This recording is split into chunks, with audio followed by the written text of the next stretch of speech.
श्याम सुंदर और राधा रानी भगवान भोलेनाथ की स्तुति को श्रवण करके दोनों ही द्रवीभूत हो गए और जल रूप में परिवर्तित हो गए। और जल रूप में जो परिवर्तित हुआ, जो जल उत्पन्न हुआ ना, वो कोई और नहीं, वही स्वयं गंगा महारानी है। बोले गंगा मैया की जय। गंगा राधा रानी। और जब गंगा प्रकट हो गई, देवताओं ने भगवान से प्रार्थना की, राधा रानी से प्रार्थना की, तो राधा रानी और मेरे श्याम सुंदर वास्तविक रूप में प्रकट हो जाते हैं। और जो जल है मेरी राधा रानी की कृपा से एक स्त्री रूप में परिवर्तित हो जाता है। स्त्री रूप में परिवर्तित हो गया, परिवर्तित तो हो गया, परंतु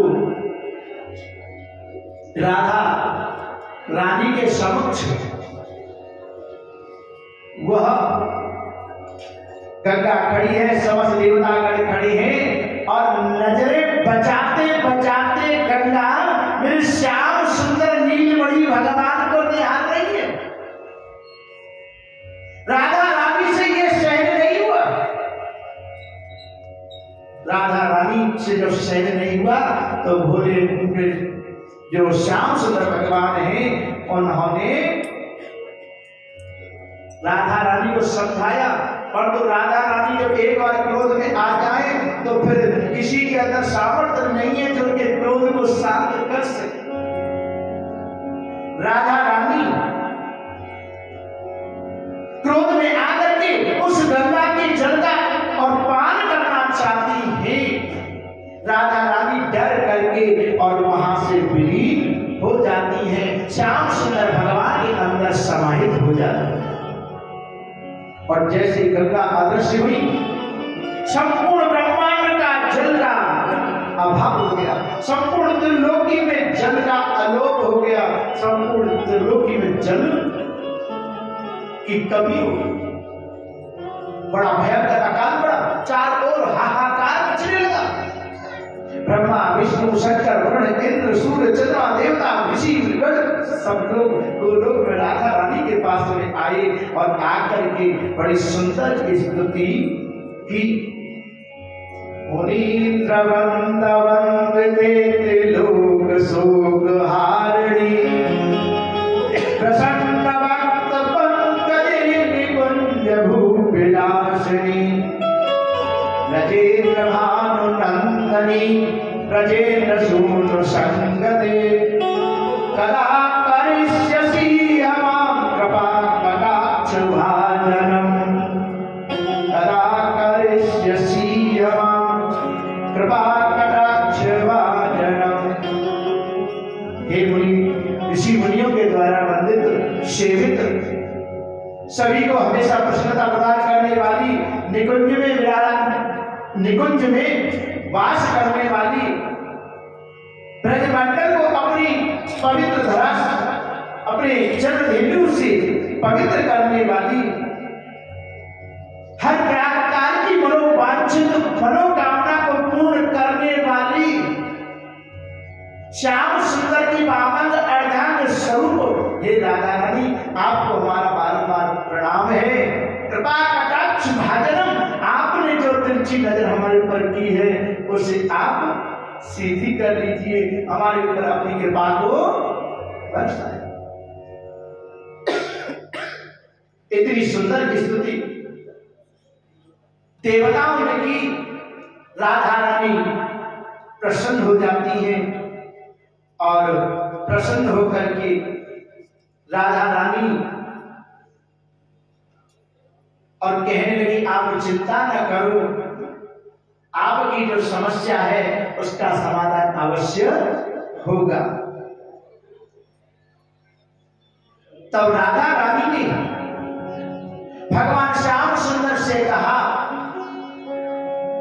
कि ये आपके प्रति स्नेह रखती है और श्री हरि विष्णु आपका ही रूप है, तो आप इसको और भगवान श्री हरि को समर्पित कर दें। राधा रानी के आदेश से श्याम सुंदर ने गंगा को भगवान विष्णु को समर्पित कर दिया। और दो पत्नी पहले से है, सरस्वती लक्ष्मी और तीसरी गंगा।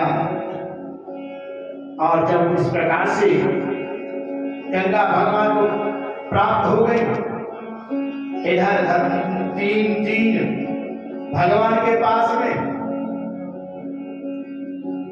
और तीन आराध्य शक्ति, और तीनों में थोड़ी सी टेंशन चलती रहती है। प्रेम से बोलो हाँ। अगर तीनों में टेंशन नहीं होती तो कोई तुलसी बन के नहीं आती और कोई धरती पर गंगा बन करके, सरस्वती नदी बन करके। प्रेम से बोलो। एक दिन सरस्वती मैया को भ्रम हो गया, जो दुनिया को ज्ञान बांटती है, ज्ञान देती है, उन सरस्वती को भ्रम हो गया कि भगवान श्री हरि विष्णु गंगा से ज्यादा प्रेम करते हैं। अब जब गंगा से ज्यादा प्रेम करते हैं तो सरस्वती मैया और गंगा जी के आगे लड़ने लगे। प्रेम से बोलो। अब जब दोनों में लड़ाई है लगी तो लक्ष्मी मैया आएगी बीच बचाओ। अच्छा एक बात और है, जब काम दोनों लड़ाई है बीच में क्या करना है, जाना पड़ेगा। सही बात है। वो इतने मारो अब जो लड़ रहे का मेरे तो कर रहे हैं, बीच में क्या करेगा, बीच में आएगा हम कर रहे हैं। कैसे बोलो। अब सरस्वती में गंगा की भी लड़ाई है, बोले तेरे चक्कर में भगवान हमारी तरफ देखे ना, तू और अपने पास ही रखे, हमारे नाम तो आया तो भैया तो जो हम सेवा का करते हो। सरस्वती के अंदर थोड़ा सा गंगा कहती है नहीं ऐसा कोई बात नहीं है, भगवान तो सबको बराबर मानते और आप जैसा सुनती ऐसा कुछ नहीं। बोले अच्छा तो हम पागल समझ रहे, हम जानते हैं भगवान तुम्हें ज्यादा चाहते हैं। लक्ष्मी आई आकर के बीच उठा करके कहने लगी सुनो ऐसी बात नहीं है, भगवान हम तीनों को ही बराबर मानते हैं, हमारे और तुम्हें तीनों में से किसी के साथ भेदभाव नहीं करते। सरस्वती कह रहे अच्छा तुम इनका पक्ष ले रही हो, तुम इनका पक्ष ले रही हो, मैं तुम्हें श्राप देती हूं। सरस्वती ने और श्राप दिया लक्ष्मी मैया को कि तुमको धरती पर जन्म लेना पड़ेगा। गंगा ने देखा कि सरस्वती ने लक्ष्मी को श्राप दे दिया धरती पे अवतरित होने का, तो गंगा मैया को क्रोध आया और गंगा मैया ने कहा सरस्वती अरे जाकर कोई दोष नहीं, कोई खोट नहीं, कोई अपराध नहीं, तुम उसको श्राप दे जाओ, मैं तुम्हें श्राप देती हूं कि तुमको धरती पर नदी बन करके जल के रूप में आना पड़ेगा। अब गंगा मैया श्राप दे और सरस्वती चुप रहेगा, कही ना सका। सरस्वती और क्रोध में भर गई और भरने का आश्रम है गंगा, मैं तुमको श्राप देती हूं कि तुमको भी नदी बन करके धरती पर आना पड़ेगा और लोगों के जितने पाप हैं उन सब पापों को तुमको ग्रहण करना पड़ेगा। और कल युग में धीरे धीरे धीरे धीरे तुम्हारा मूल स्वरूप समाप्त हो जाएगा, अदृश्य हो जाओगी। सरस्वती मैया साफ दिया और जब तीनों लड़ाई है रही ना, भगवान ने सोचते पहले लड़ झगड़ा कर दो, जो राधा रानी चाहती वही होगा। और जब आगे की लीला की भूमिका बन गई तब भगवान आए, आकर के उनको शांत किया और शांत करके देवी भागवत के अनुसार से भगवान ने लक्ष्मी से कहा सुनो तुम धरती पर तुलसी बनकर के पैदा होगी और शालिग्राम के रूप में तुम मेरे साथ में विराजमान होगी। गंगा और सरस्वती से कहा सुनो तुम दोनों नदी बन के धरती पे जाओगी और समुद्र मेरा ही समुद्र में वर्ण कर लूंगा। प्रेम से बोलो राधे। आगे की लीला के लिए सरस्वती मैया को ब्रह्मा जी के पास में स्थित कर दिया और गंगा मैया को कैलाश पर भोले बाबा के पास में स्थित कर दिया और लक्ष्मी को अपने पास में रखा। इस प्रकार से राधा रानी ही सारी दुनिया को चला रही है। यहाँ पर नारायण प्रभु से नारद जी ने, सूत जी महाराज से, शौनका ऋषियों ने चलने लेकर व्याजी महाराज से पूछा, महाराज गंगा जब भगवान शिव के पास में है तो वो धरती पर उनका आगमन कैसे हुआ? भगवान कहते हैं, नारद प्रभु कह रहे नारद जी से, वामन दे विराट भय ईशा, वामन दे विराट भय ईशा, एक पद भूना पी जगदीशा, विराट जल त्रिभुवन हैया पर पहुंचा ब्रह्मलोक चरणाया, कमंडल झट झपट ब्रह्मालीना, अग्र चरणक धोए धरलीना, प्रभु का वो चरणामृत चंगा, बाई को नाम भयो श्री गंगा, बाई को नाम भयो श्री गंगा। भगवान श्री हरि ने गंगा जी को अपने अंदर समाहित करके अपने पैर के नाखून में, पैर का अंगूठा होता है ना, उसमें रख लिया और जब भगवान ब्राह्मण बन करके आए राजा बलि की यज्ञशाला में, संपूर्ण त्रिलोकी को नापते हैं, ब्रह्मा जी के पास में जब अपना पैर पहुंचाया तो ब्रह्मा जी ने पैर धोया और पैर धोने के बाद में पैर धोने का जो चरणों तक था ब्रह्मा जी ने अपने कमंडलू में रख लिया और कमंडलू में रख करके आगे इंतजार कर रहे हैं आगे की लीला का। वामन बनकर के भगवान ने राजा बलि का सब कुछ ले लिया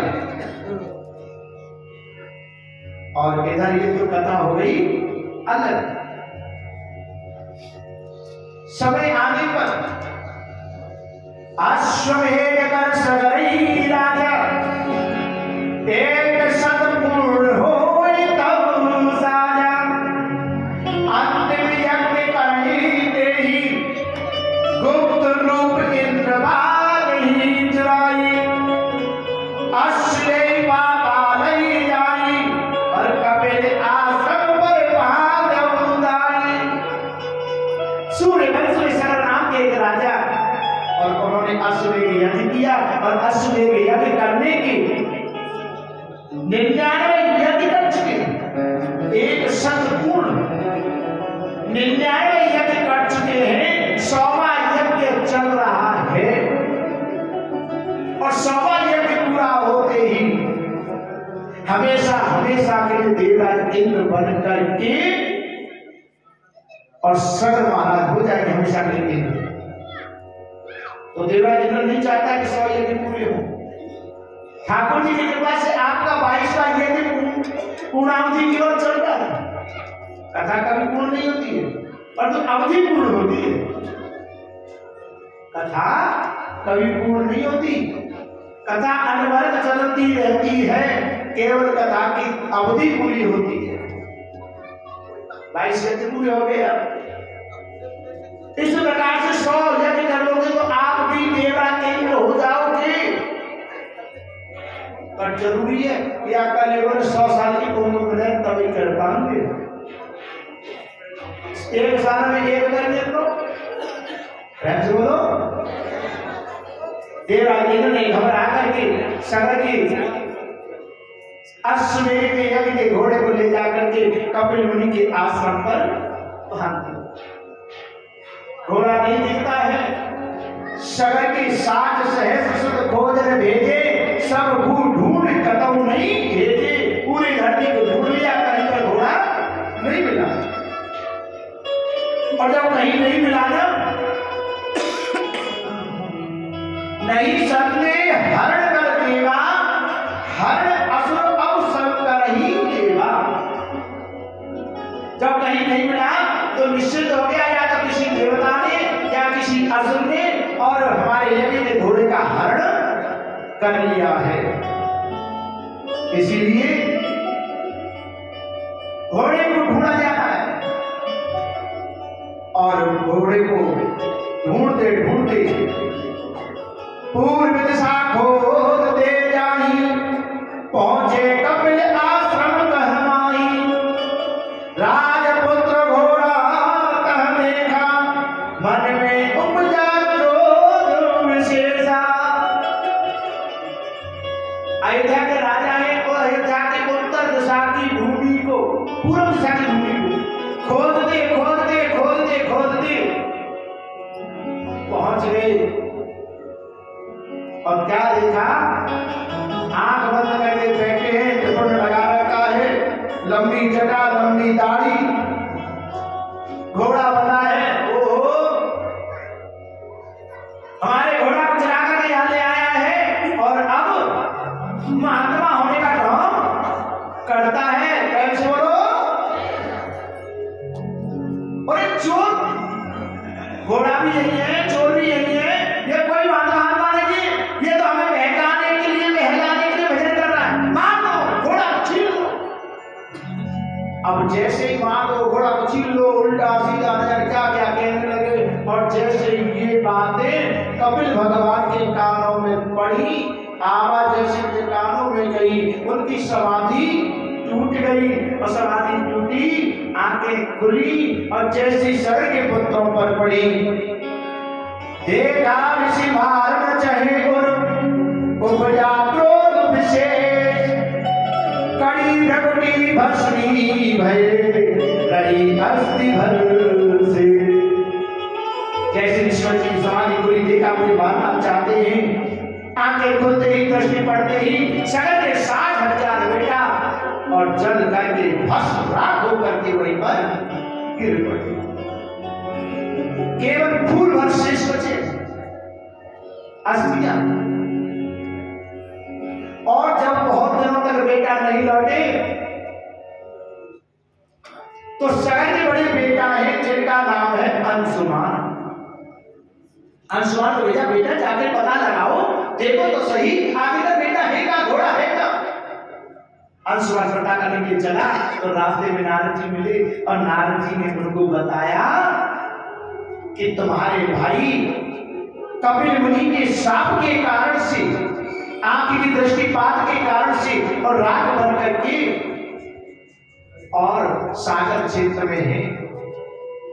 तब अंशुमान ने आकर के उससे क्षमा प्रार्थना करते हुए अपने भाइयों की गलती की क्षमा मांगी और भाइयों की मुक्ति का उपाय पूछा। तब अंशुमान ने पूछा तो कपिल भगवान ने कहा, अगर गंगा का जल इनके ऊपर पड़ जाएगा तो इनकी मुक्ति हो जाएगी। गंगा के आवाहन करने के लिए अंशुमान ने तपस्या की, तपस्या करते करते मर गए। गंगा जी प्रकट नहीं हुई, कहते बोलो जय। और अंशुमान के बेटा है असमंजस, उन्हें पता चला कि पिताजी मर गए, गंगा जी प्रकट नहीं भई। बेटा पितार असमंजस भारी, गंगा हेतु तब मन ही विचारी। पिता मरण सुन अनुचित भारी, गंगा हेतु तब करई बहु भारी। वेद अनुकरण दिलीप ही कीना, सुत भगीरथ राज्य ही कीना। करते तप ही देह गुण बाती, सकल न गंगा भू पर आती। सकल न गंगा भू पर आती। पिता का नाम जान करके अंशुमान के बेटा असमंजस ने तपस्या की। असमंजस के बेटा दिलीप ने तपस्या की तपस्या करते करते मर गए। और दिलीप के जो बेटा है ना भागीरथ, उन्होंने तपस्या की। 3 पीढ़ी गंगा का आवाहन करने के लिए समुद्र गंगा भू पर आई, गंगा जी धरती पर नहीं आई। राजा भागीरथ की तपस्या से प्रसन्न हुई और गंगा जी ने आकर के कहा, सुनो, निज बेगई बाता नहीं जाई, उद्योग करो रोके भूमाई, प्रसन्न करो शंकर भगवाना, रस विधान होए मनमाना। तो मेरे पाताल मैं आऊंगी तो मेरे बेग को धरती सहन नहीं कर पाएगी, पाताल लोक को चली जाऊंगी। इसलिए आप भगवान शंकर को प्रसन्न करके और मेरे बेग को रोकने की प्रार्थना उनसे करें। तब भागीरथ ने भगवान से तपस्या करके प्रसन्न किया। भगवान शिव प्रसन्न हुए। तब गंगा जी का आवाहन राजा भागीरथ ने किया और गंगा का आवाहन जब किया तो ब्रह्मा जी के कमंडलू से निकल करके गंगा जी सबसे पहले सप्त ऋषियों के आश्रम पर गए। सप्त ऋषियों के आश्रम से नक्षत्र लोक और ध्रुव लोक होते हुए हिमालय पर केदारनाथ पर भगवान शिव की जटाओं पर शिव के सिर पर आकर के गिरी। और जैसे गिरी ना तो भगवान भोलेनाथ ने गंगा जी को पकड़ करके अपनी जटाओं में लपेट के भाग लिया। गंगा जी को अभिमान था कि कोई मेरे बेग को सहन नहीं कर सकता। तब भगवान ने गंगा जी को जटाओं में बांध करके उनके अभिमान को तोड़ दिया। गंगा ने प्रार्थना की। तब भगवान ने एक जटा खोल करके और गंगा जी को रास्ता दिया और गंगा जी को रास्ता दे करके कहा, हे राजन, अब आप लेकर के जाइए और अपने पितरों की मुक्ति करिए। आगे आगे राजा और पीछे पीछे गंगा। और जब आगे चले तो आगे आगे तो चल रहे हैं महाराज भागीरथ और पीछे पीछे गंगा मैया। आगे नहीं चले महाराजा, पाछे धारा गंग विराजा, पर्वत तोड़त फोड़त पत्थर, गड़गड़ाहट बोलत हर हर, गड़गड़ाहट बोलत हर हर। आश्रम जानु महेशी आया, रथ महाराज समीप से धाया, कुपित महेश है गए जबही, अंजलि भर पी गए वो सबरी। आगे आगे रथ पर राजा भागीरथ, पीछे पीछे गंगा जी। पर्वतों को तोड़ते फोड़ते, पत्थरों को घिसते घिसाते साथ में लेकर के गड़गड़ की आवाज करते। और आगे गंगा जी बढ़ी तो जाह्नवी ऋषि का आश्रम आया और जाह्नवी ऋषि तपस्या में लीन थे। गंगा जी का जब वेग जैसे ही आया ना तो गंगा जल में बैठे बैठे ऊपर नीचे होने लगे। और ऊपर नीचे होने लगे तो जाह्नवी ऋषि की आंखें खुली। न जाने कब से समाधि में थे, बड़ी जोर की प्यास लगी और अंजलि बनाई। पूरे गंगा जल का कार्यक्रम पहनते बोलो, पूरे गंगा जी पिए। और गंगा जी की आने की आवाज जो आ रही थी वो बंद। राजा भागीरथ ने पीछे मुड़ के देखा तो गंगा जी नहीं दिखाई देती। एक बाबा घूम रहे, कैमरे कर रहे। भागीरथ ने महाराज को प्रणाम किया और महाराज को प्रणाम करके पूछा, महाराज क्या वहां गंगा आ रही थी, क्या आपने उनको देखा है? वहां गंगा? बोले हाँ। अरे राजन, हमें तो बड़ी जोर की प्यास लगी तो हमने तो वो पी लिया। प्रेम से बोलो। भागीरथ कहने लगे, महाराज बड़ी कृपा करी। अरे बिना लागे हमारी 3 पीढ़ी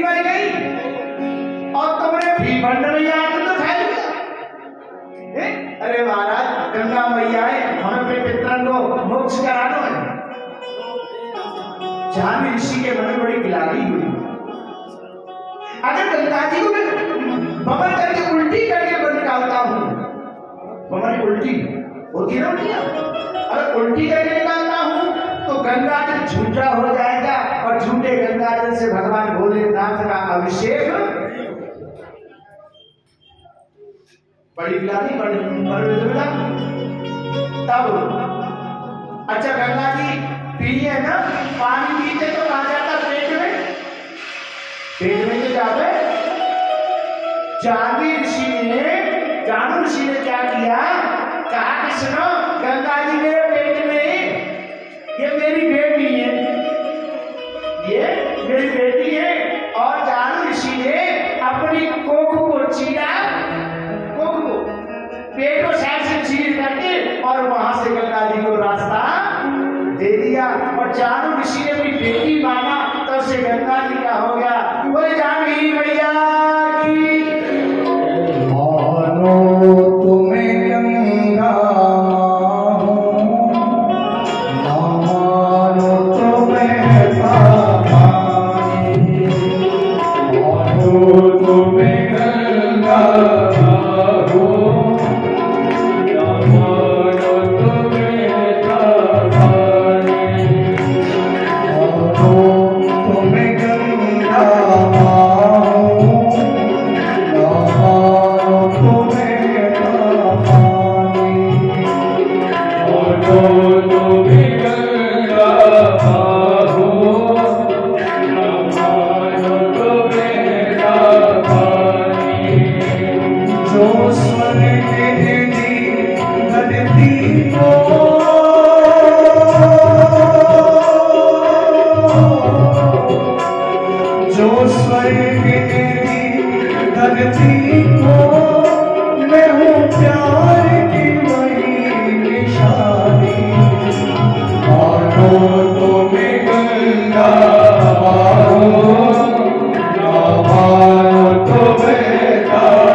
जो स्वर्ग की धरती को लहू प्यार की वही निशानी मानो तुम गंगा मानो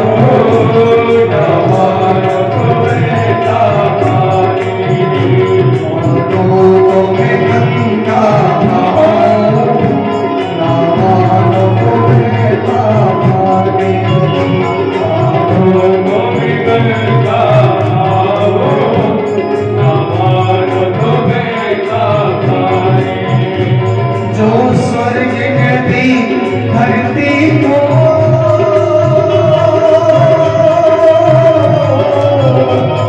जो स्वर्ग की धरती को प्यार की कमल कहानी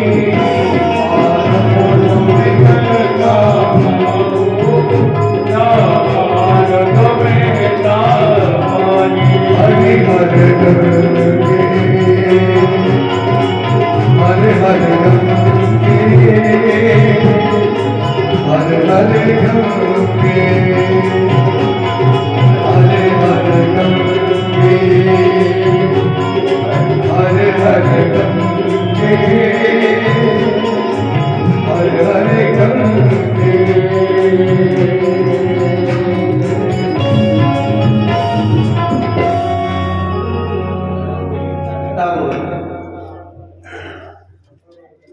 भागीरथ महाराज गंगा को लेकर के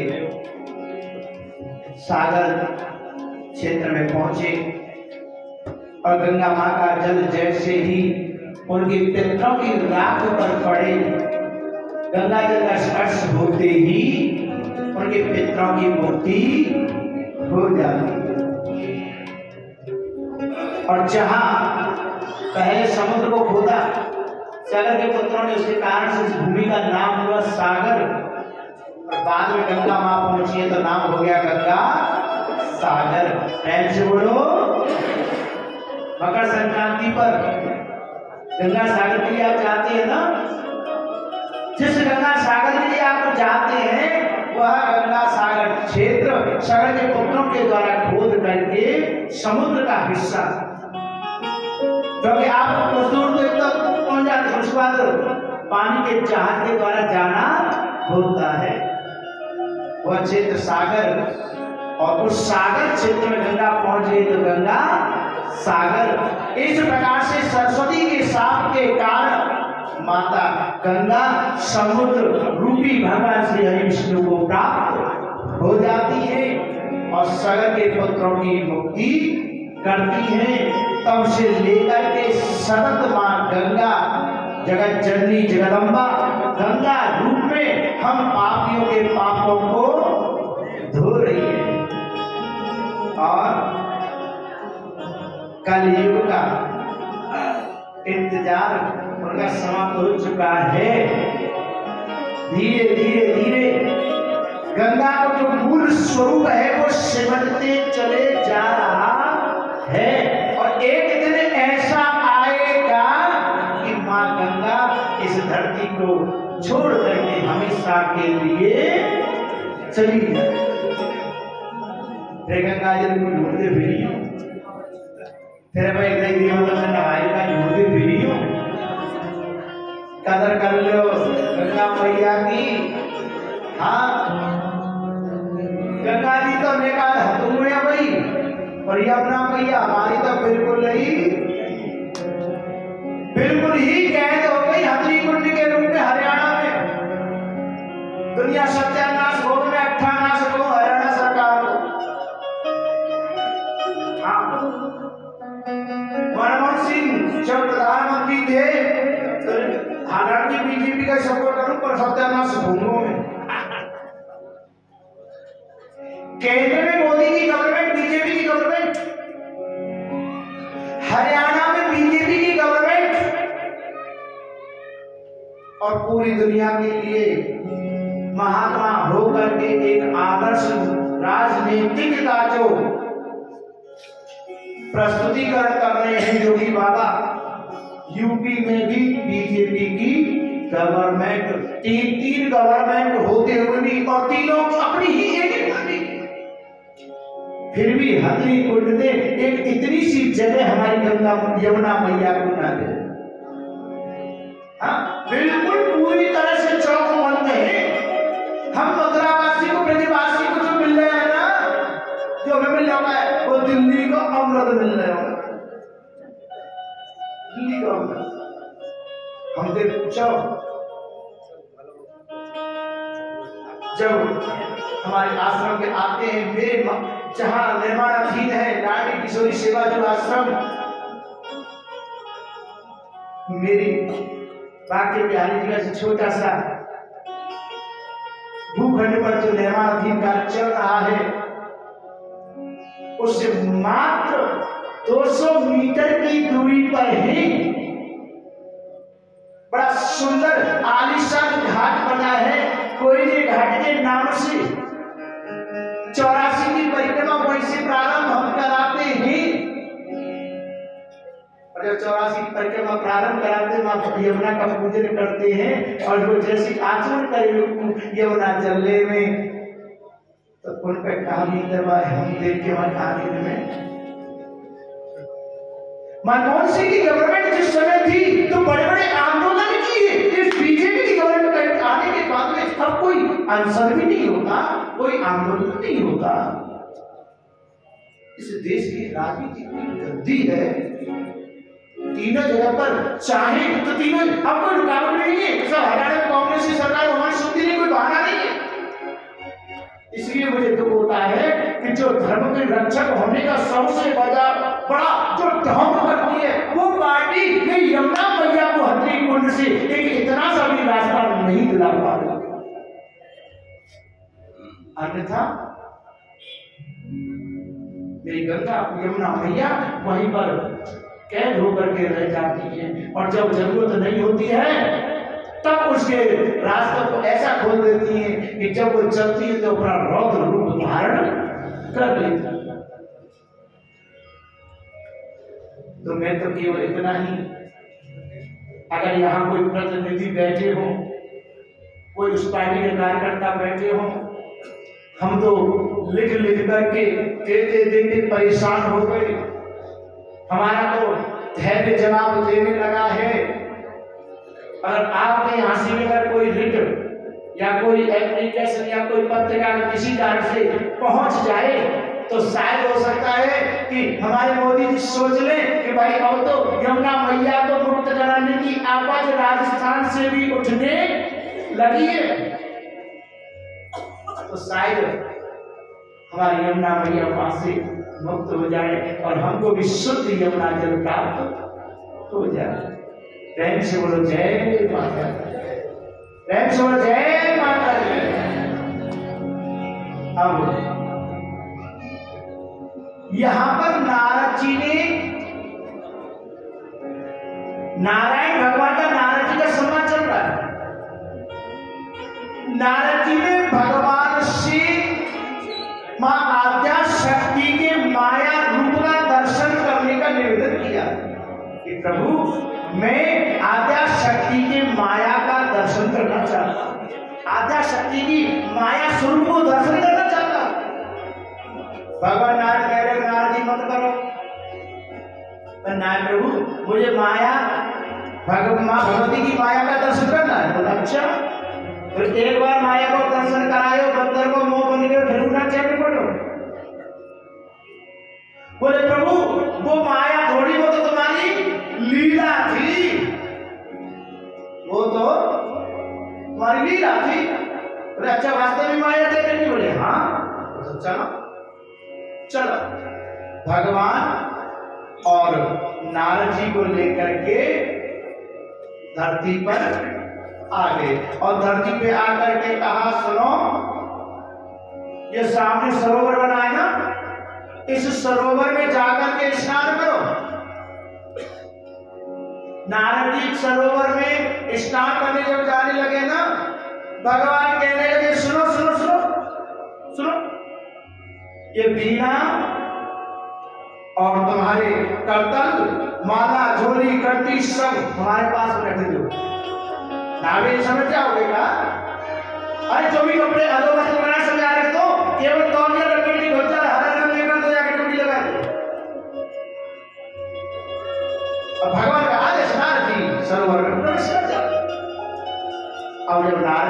प्रवेश किया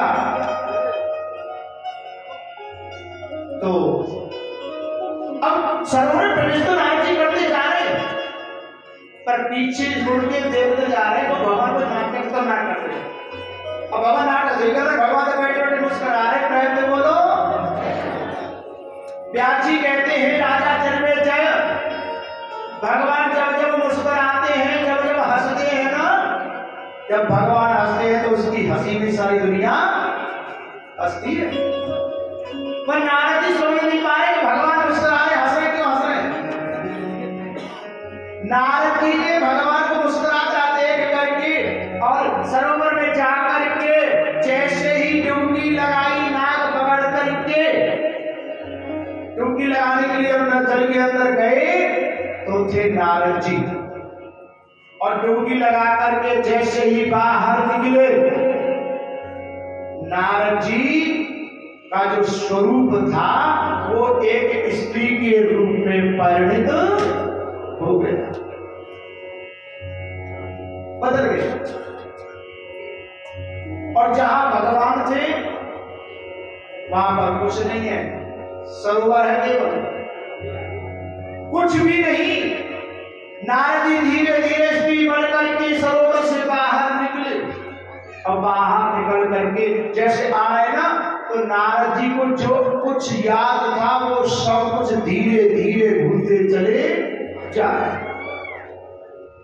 अब बाहर आए, सरोवर के किनारे के पेड़, वहां भगवान का हिंगना है, और पेड़ के नीचे बैठ के नारद जी स्त्री बन के रोने लग गए। प्रेम से बोलो, प्रेम से बोलो। नारद जी रोने लगे। अब नारद जी रो रहे हैं। अब भैया एक बात बताओ, सुनसान जंगल हो और जंगल में कोई माता रोवे तो आवाज तो जाएगी, और आवाज सुनकर दो चार आंधे हो। नारद जी स्त्री बने वो रो रहे हैं अचानक से, और वहां पर एक तालध्वज नाम के राजा का आगमन हो गया।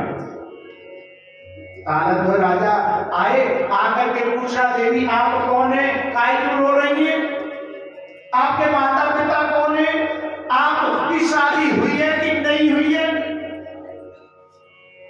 अब नारद जी तो वास्तविक बताना चाहते हैं, पर जो सत्य है वो बाहर निकल नहीं पाता, सब कुछ भूल गए। तालध्वज ने पूछा ना, तो नारद जी जो स्त्री बने को कह रहे सुनो, मैं नहीं जानती सब मैं कौन हूं, मैं नहीं जानती मेरे माता का कौन है, मैं नहीं जानती यहाँ कैसे आई, मुझे कुछ भी नहीं पता है। और सुनो, आप ही मुझे धर्मपरायण, धर्मात्मा, न्याय प्रिय लगते हैं, और जैसा आपको उचित लगे वैसा आप करो। जैसे नारद जी ने ये कहा तो राजा तालध्वज कहने लगे, हे देवी, अगर आपके मन में कोई अन्यथा विचार न हो तो हम तुमसे विवाह करना चाहते हैं। और नारद जी स्त्री बन चुके हैं, उन्हें कुछ याद नहीं। तालध्वज राजा ने विवाह प्रस्ताव रखा, और स्त्री बने नारद जी ने विवाह प्रस्ताव स्वीकार कर लिया। अब तालध्वज राजा ने नारद जी से विवाह कर लिया, और तालध्वज राजा अपने महल में लेकर के आ गए। इधर लेकर के आए तो देवी भागवती कहती है कि धीरे धीरे धीरे तालध्वज राजा से और नारद जी के जो स्त्री बने हुए हैं ना, 20 बेटा हुए। कितने बेटा है, बेटन की शादी है नहीं, और शादी है के बाद में अचानक से तालध्वज राजा पर उसके पड़ोसी ने आक्रमण कर दिया। पड़ोसी राजा ने आक्रमण कर दिया, और जब राजा के ऊपर आक्रमण हुआ तो पड़ोसी राजा का और तालध्वज राजा का बड़ा भयंकर युद्ध हुआ, और उस युद्ध में तालध्वज राजा युद्ध में मारे गए। फ्रेंड्स बोलो जय माता दी। तालध्वज राजा मारे गए।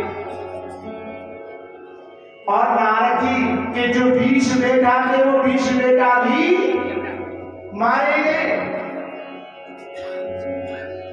और नारद जी युद्ध भूमि में आकर के स्त्री रूप में थे और तालत राजा के शरीर को और अपने जंघाओं पर रख करके गोद में रख करके रोने लगे।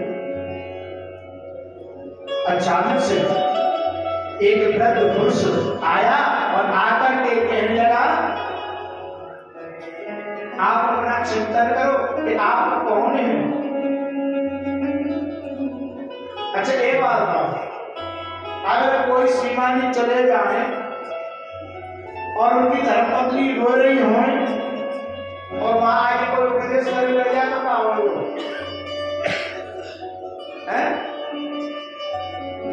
बोलो। नारद स्त्री बने हुए कहने लगे, तुम्हें शर्म नहीं आई? हमारे तो श्रीमानी चले गए और तुम उपदेश कर रहे हो। अचानक से लोगों ने और चिता बनाई, चिता बना करके तालत राजा के शरीर को चिता पे रखा, चिता पर रखा और नारद जी जो तालत राजा की रानी बने हुए हैं उनको पकड़ के कहा, सुनो, हमारे यहाँ का नियम है कि जब राजा मरता है तो उसके साथ में रानी को सती होना पड़ता है। अब तो जैसे नारद जी ने ये सुनी कि राजा तो मर गो, यहाँ के संग में अब हमें चलो। अब तक नारद जी स्त्री बनकर के राजा का जी बोले, अब अपने घर, हे भगवान मोह मत जलाओ, हे भगवान मोह मत जलाओ, हे भगवान मोह मत जलाओ। अचानक से उस वृद्ध पुरुष ने हाथ पकड़ते हुए झटका, अरे क्या हुआ, क्या हुआ, काय को रो रहे, काय को चिल्ला रहे? नारद जी जैसे उस वृद्ध पुरुष ने हाथ पकड़ के झटका ना, तो नारद जी को कुछ चेतना लौटी। चेतना लौटी तो देखा न वहां पे कोई राजा है, न वहां पे कोई चिता है, न कोई बेटा है, न कोई वृद्ध पुरुष है जो हाथ पकड़ के झटक रहा है, वो भगवान है। और नारद जी हुल्की मार मार करके रो रहे, हुल्की मार मार के रो रहे। भगवान कहते हैं, नारद जी कैसी रही? तो नारद जी कैसी रही? नारद जी ने प्रभु क्या? बोले मां शक्ति का माया रूप कैसा रहा? बोले भगवान, जब भगवान माया, मां भगवती की माया ऐसी है तो राम जाने इस संसार के प्राणियों को कैसे जीने देती होगी प्रभु। आज के बाद में फिर कभी माया दिखाने की तुमसे विनती नहीं करता। नारद जी के मन में बड़ी ग्लानि होती है। तो भाई जब मन में ज्यादा क्षोभ हुआ ना, तो भगवान ने कहा, जाओ जाकर के धरती पे जाकर के भजन करो। नारद जी भगवान का भजन करने आते हैं, भजन करते करते करते देवराज इंद्र घबरा जाते हैं, कामदेव को भेजते हैं और नारद जी के भजन करने में कोई प्रभाव नहीं पड़ता है।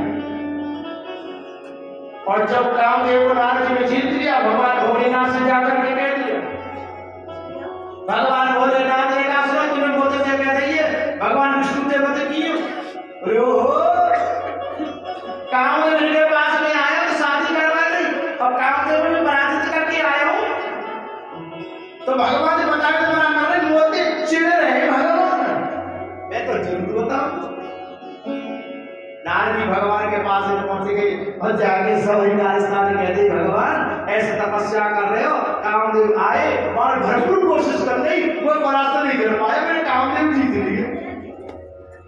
आगे की कथा फिर रामचरित मानस में आपने श्रीनिधि, जिसमें हनुमान जी को बंदर का मुख बनना प्राप्त हुआ और बाद में भगवान श्री हरि विष्णु को नारद जी ने बंदरों की सहायता से अपनी धर्म पत्नी को प्राप्त करने का श्राप दिया। ये सब कथा आप जानते हैं। प्रेम से बोलो राधे। और ये आज की और अंतिम कथा है। और ये जन्मेजय राजा ने वृतासुर के विषय में यहाँ पर पूछा था, उसकी कथा को यहाँ पर बता रहे हैं। क्या आज भी मेरे पास फोन किया गया था कि मां से रसगुल्ला शुरू से जाए तैयार है ला रहे, तो मुझे मात्र 5 मिनट दे दीजिए और उसके बाद में फिर, क्योंकि आज बीच में मैंने ऐसा कोई भजन भी नहीं लिया जिससे माता के पांव खड़े में हिल जाए। नींद आ रही थी तो इशारा कर देते, और हम तो थोड़ा भागा थे तो पापा तो यहाँ बैठे, देखो तुम नीचे बैठ के कथा सुनने में या चौकी बैठ के कथा सुनो। हाँ, कथा कहने वाला तो कोई और है, चौकी पर बैठने वाला मैं चौकीदार, और आप जमीन के मालिक जमींदार, और चौकीदार बड़ा हो के जमींदार है। अरे हंसने की बात नहीं है, आप जमीन के जमींदार है, मैं चौकी पर बैठने वाला चौकीदार हूं। चौकीदार कभी भी जमींदार से श्रेष्ठ नहीं होता। कैसी बात है, कैसे करो, सही करो गलत करो।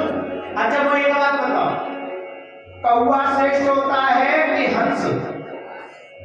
कौवा श्रेष्ठ होता है या हंस? अरे राम कथा का वक्ता काकभूषण जी कौवा, और राम कथा के श्रोता है हंस गरुड़ जी वाला। तो मैं तो भैया चौकी पे बैठे वाला कौवा हूं, सिवाय काय काय काय काय करे तुम्हें कुछ पढ़ना है। और आप जमीन के मालिक जमींदार कह लो, चाहे भगवान श्री हरि विष्णु को अपने ऊपर विराजमान करने वाले गरुड़ कह लो, वक्ता कभी श्रेष्ठ नहीं होता। वक्ता के अंदर कोई सामर्थ्य नहीं होती कथा कहने की, वक्ता के अंदर सामर्थ्य आती है श्रोताओं से। श्रोता जिज्ञासु नहीं हो, जानने की सीखने की ललक नहीं हो, तो वक्ता कितना भी कोशिश कर ले, उन्हें कोई भी प्रसंग ढंग से न तो समझा सकता है न उन्हें सिखा सकता है। प्रेम से बोलो जय। शुक्राचार्य, शुक्राचार्य राक्षसों के गुरु, उनके दामाद है, उनका नाम है त्वष्टामुनि, और ये वही त्वष्टामुनि है। जब माता सती का शरीर जल रहा था तो अपनी नाक को कैसे बोलो, और वीरभद्र ने घूसा मार करके नाक को चबूतरा बना दी। ये त्वष्टामुनि शुक्राचार्य के दामाद हैं, और उनके बेटा है, उनका नाम है विश्वरूप। उनके बेटा है विश्वरूप, और विश्वरूप के 3 मुख हैं। एक मुख से तो हमेशा वेदों का पाठ करते हैं, एक मुख से हमेशा मधु यानी शहद का पान करते हैं, और तीसरे मुख से समस्त देवताओं का एक साथ में निरीक्षण करते हैं यानी देखते हैं। 3 मुख होने के कारण से विश्वरूप को त्रिशरा भी कहा जाता है। 3 माने 3, सिरा माने मुख, जिसके 3 सिर हैं। देवराज इंद्र अपनी सभा में बैठा है, और देवताओं की सभा में जब चल रही है, अप्सरा गान न हो, गंधर्व गान न हो, अप्सरा का नृत्य न हो, ऐसा तो हो ही नहीं सकता। प्रेम से बोलो। बड़े सुंदर रीति से अप्सरा नृत्य कर रही थी, गंधर्व गान कर रहे थे। पवन भैया याद जगह पे गीत सी आ रही है, तो एक गीत तोड़ ले, भजन नहीं लंगुरिया गाते। हाँ, जाते थे ताली बजे, शरीर में गर्मी आवे, पाँव उठे जाते हैं, फुर्ती आवे। भाई अप्सरा वहां पे ना चाहिए, कोई बात नहीं, गंधर्व गा रहे, हम लोग गाएंगे बजाएंगे, और जिसके मन में होगा वही। प्रेम से बोलो जय माता दी।